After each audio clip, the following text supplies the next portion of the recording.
ना इधर ना उधर, सीधे मुद्दे पर नजर। और क्या है आज की खबर, आप देखना शुरू कर चुके हैं न्यूज़ 18 आपके पुनीत के साथ, और मेरे साथ मेरे सहयोगी आनंद भी आज मौजूद हैं और उनसे भी हम बात करने वाले हैं। दरअसल बात क्यों करने वाले हैं, क्योंकि यूक्रेन और रूस के बीच जो युद्ध चल रहा है, इसकी शांति हो सके, ये युद्ध विराम हो सके, इसके लिए सऊदी अरब में मीटिंग हुई। मीटिंग में कौन मौजूद था? आपको शायद लग रहा हो कि रूस और यूक्रेन के साथ अमेरिका भी मौजूद रह सकता है, चूँकि सऊदी में हुई तो सऊदी के लोग भी मौजूद हो सकते हैं। तो ऐसा कुछ नहीं हुआ। दरअसल यूक्रेन को इस मीटिंग में बुलाया ही नहीं गया, यूक्रेन के बगैर ही ये मीटिंग हुई और इसमें रूस और अमेरिका के अधिकारी प्रतिनिधि शामिल हुए, न कि पुतिन और ट्रंप, जो कि पिछले दिनों ये कहा जा रहा था कि ट्रंप और पुतिन की मुलाकात सऊदी में हो सकती है। तो ऐसा कुछ नहीं हुआ है, लेकिन मीटिंग बहुत देर तक चली है। मीटिंग में क्या कुछ हुआ है, ज़ेलेंस्की ने इस मसले पर क्या कुछ कहा है, यूरोपियन यूनियन की तरफ से इस मामले में क्या कुछ सामने आया है, ब्रिटेन के प्रधानमंत्री ने क्या कुछ कहा है, ज़ेलेंस्की ने क्या मूवमेंट अब नया अख्तियार किया है, इन सारे मसलों पर बात करने वाले हैं। तो चलिए आनंद के पास चलते हैं और आनंद से समझते हैं। सबसे पहले मीटिंग के बारे में बताइए आनंद, क्या हुआ है? बिल्कुल, देखिए ये सऊदी अरब में जो बैठक हुई है अमेरिका और रूस की हुई है, इसमें यूक्रेन को शामिल नहीं किया गया है।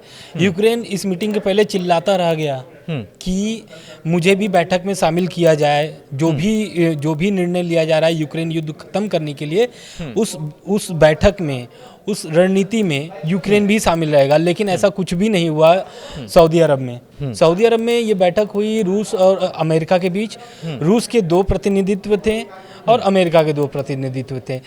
ये दोनों लोग 4 लोग की बैठक में करीब 4.5 घंटे बैठक हुई है। इस बैठक में पुतिन और ट्रम्प के बीच जो शर्तें रखी गई थी, फोन पर जो बातचीत हुई थी, जो फोन पे बातचीत हुई थी, उस शर्तों पर ही चर्चा हुई है। लेकिन अगला जो मीटिंग होने वाला है उसका अभी समय निर्धारित नहीं किया गया है कि अगला जो मीटिंग होगा वो कब होगा।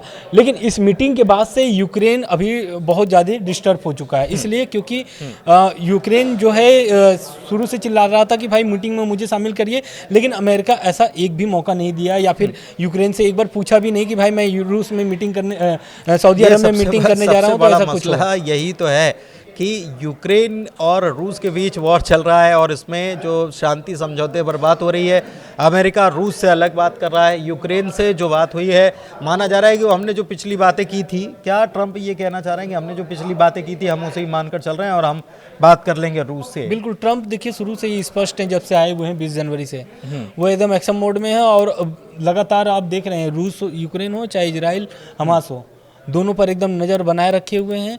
और रूस यूक्रेन वाले पे तो बहुत ज़्यादा एक्शन नहीं, लेकिन ये एक चीज़ मैं आनंद, ये कुछ चीज़ें समझ में इसलिए नहीं आती हैं क्योंकि कई सारी बात ऐसी होती है जो ट्रंप कह तो देते हैं लेकिन बाद में होता उसका कुछ अलग ही है। ट्रंप कहते हैं कि हम सऊदी अरब में, वो खुद मिलेंगे, पुतिन से मिलेंगे, बात करेंगे। बिल्कुल वो ट्रंप ये कहते हैं। फिर बाद में सऊदी अरब में मुलाकात तो होती है लेकिन रूस के प्रतिनिधि मौजूद रहते हैं, पुतिन मौजूद नहीं रहते हैं और ना ही ट्रंप भी खुद मौजूद नहीं रहते। हमें लग रहा है कि देखिए वो नाटो को भाप रहे हैं ट्रंप, इसलिए क्योंकि देखिए नाटो में शामिल होना चाहता है यूक्रेन, और ट्रंप भी साफ बोल दिए कि यूक्रेन अब नाटो में नहीं शामिल होगा।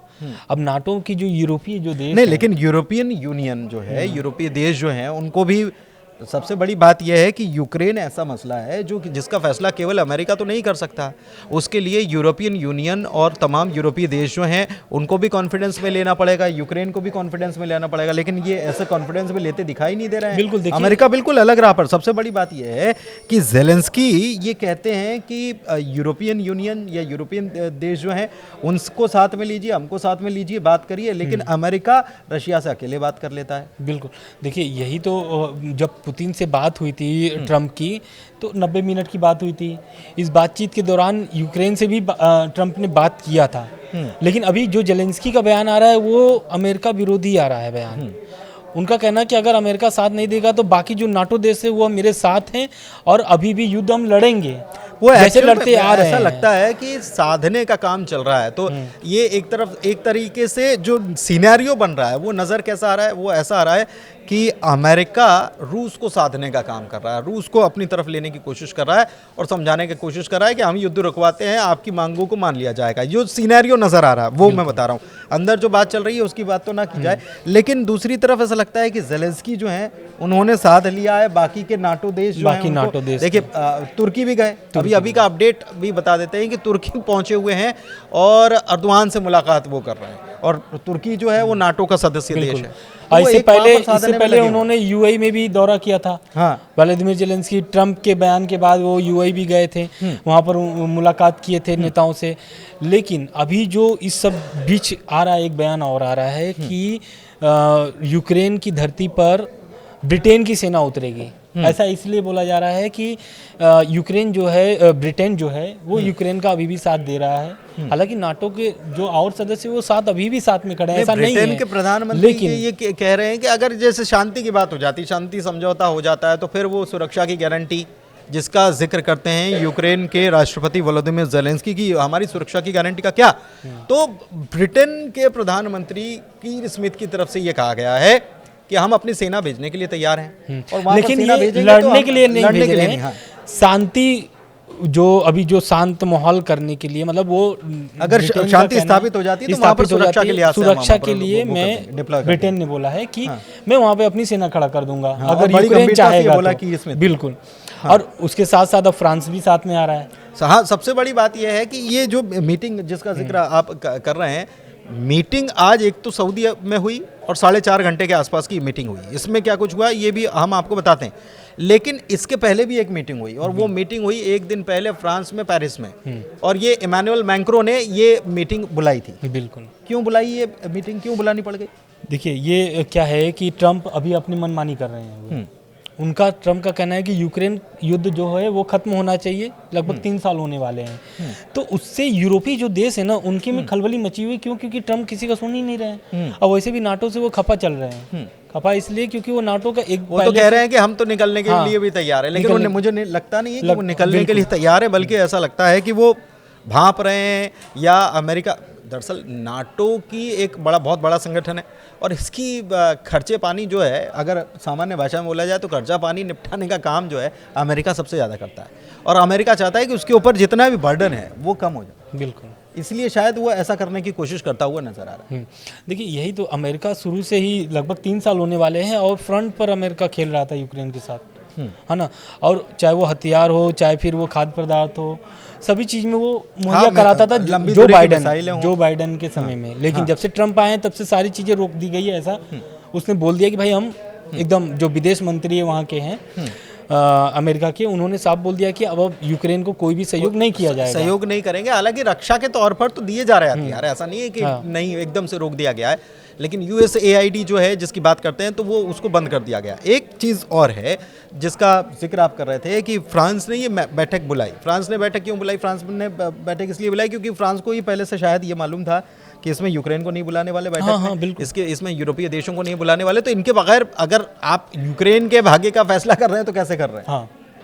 तो इसलिए तो जो यूरोपीय संघ जो है, यूरोपीय जो देश हैं, वो यही खलबली तो मची हुई है कि यूक्रेन को बिना बुलाए कैसे युद्ध आप खत्म कर सकते हैं।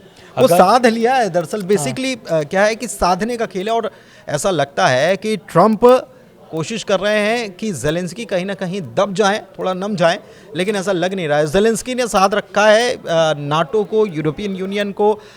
यूरोपियन यूनियन की तरफ से भी ये इस मामले में बयान आ गया है, और कहा है कि सबसे नाटो में शामिल होना, जो यूक्रेन की जिद कह लीजिए, लेकिन ये क्यों कह रहा है यूक्रेन कि नाटो में मुझे शामिल होना है?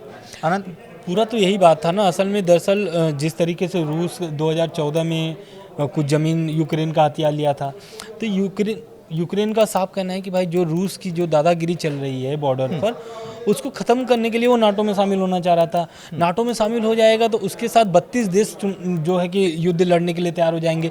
32 देश हर जो आपदा विपदा आएंगे उसमें खड़े रहेंगे यूक्रेन के साथ।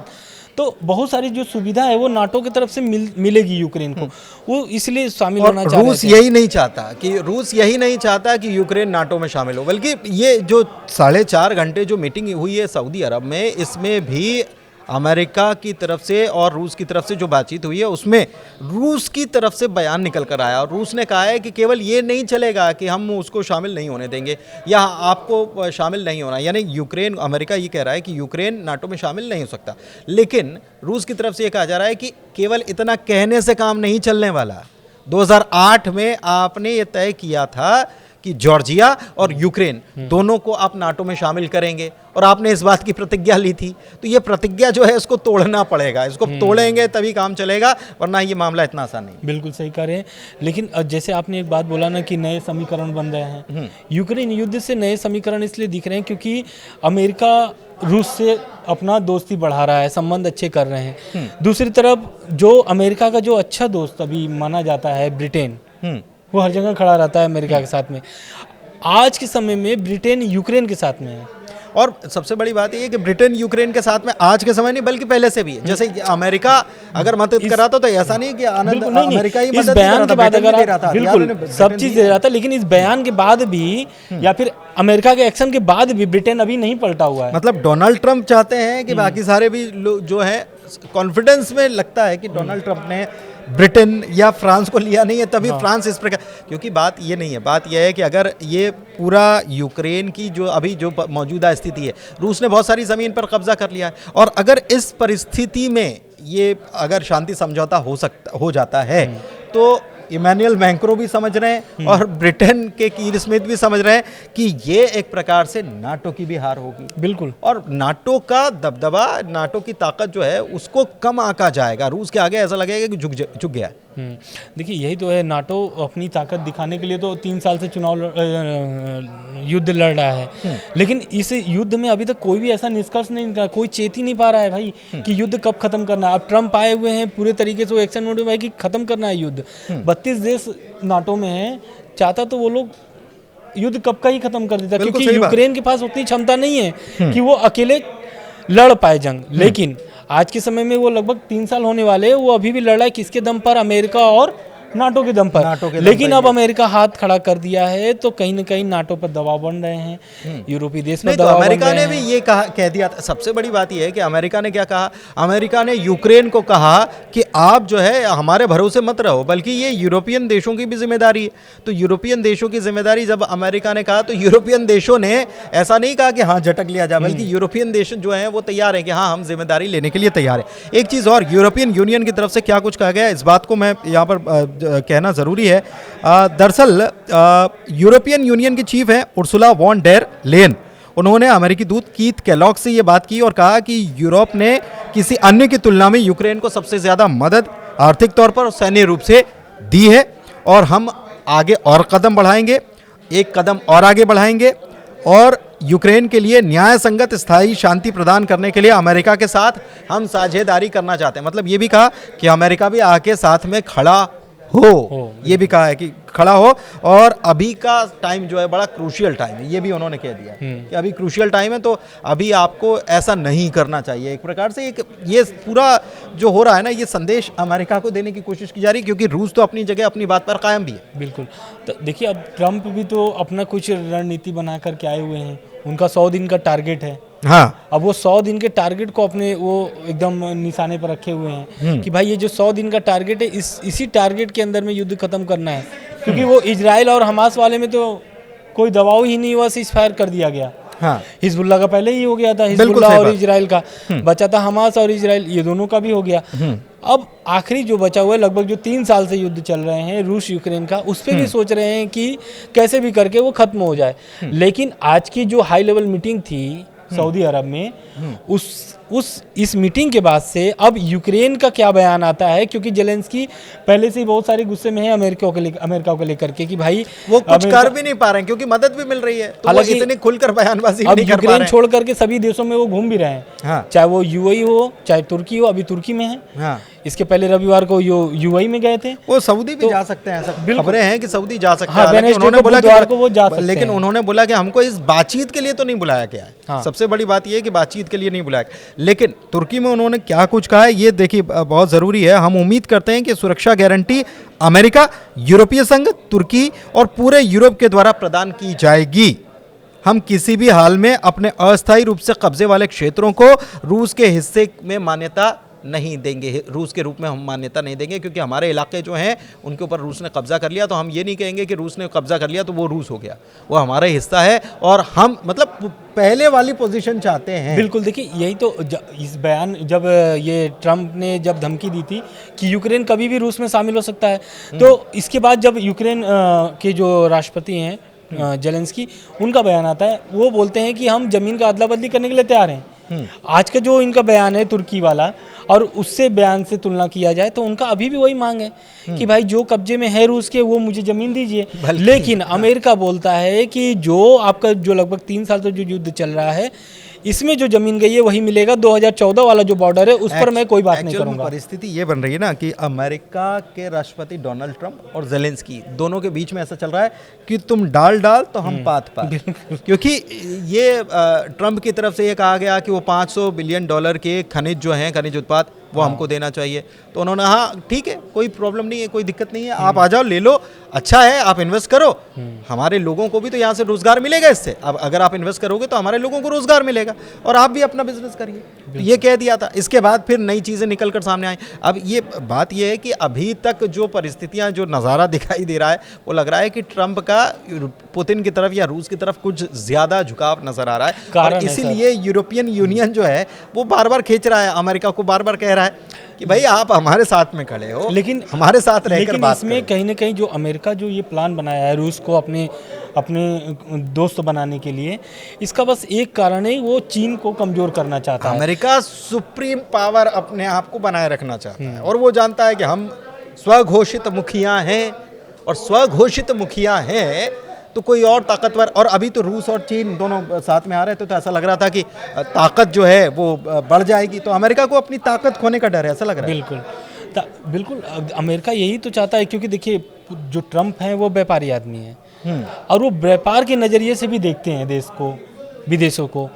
चीन क्या है कि चीन का जो है वो विस्तार नीति है, दूसरा वो व्यापार से कोई भी समझौता नहीं करता है। तो ये सब चीज को देख करके वो ट्रंप चाहते हैं थोड़ा सा उन्होंने चीन को कंट्रोल करने की भी कोशिश की। अभी उसके ऊपर जो उन्होंने व्यापारिक तौर पर जो उसके ऊपर सैंक्शंस लगाए हैं, वो तो चीन को भी थोड़ा सा उन्होंने कंट्रोल करने की कोशिश की। हालांकि उसने कह दिया कि भाई अगर आपने ये जो टैरिफ लगाया है, टैरिफ की आप बात जो कर रहे हो, फिर हम अंतर्राष्ट्रीय स्तर पर इस बात को हम इसको चुनौती देंगे कि आप ये क्या कर रहे हैं बिजनेस के मामले में। खैर ये सब चलता रहता है, लेकिन अभी सबसे ज़्यादा फोकस जो है वो रूस यूक्रेन को लेकर जो हालात बन रहे हैं इस पर है।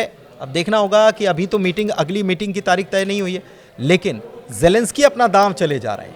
अब अगला दांव क्या चलते हैं, क्योंकि अभी तो वो तुर्की में मौजूद हैं और वहाँ से एक प्रकार से समर्थन हासिल करने की कोशिश कर रहे हैं। तो आगे उनको क्या समर्थन मिलता रहेगा, यूरोपियन यूनियन क्या ऐसे ही समर्थन देता रहेगा, और कौन किसके आगे झुकेगा, ये आने वाले वक्त में पता चलना है। फिलहाल आज की चर्चा में इतना ही। धन्यवाद। नमस्कार।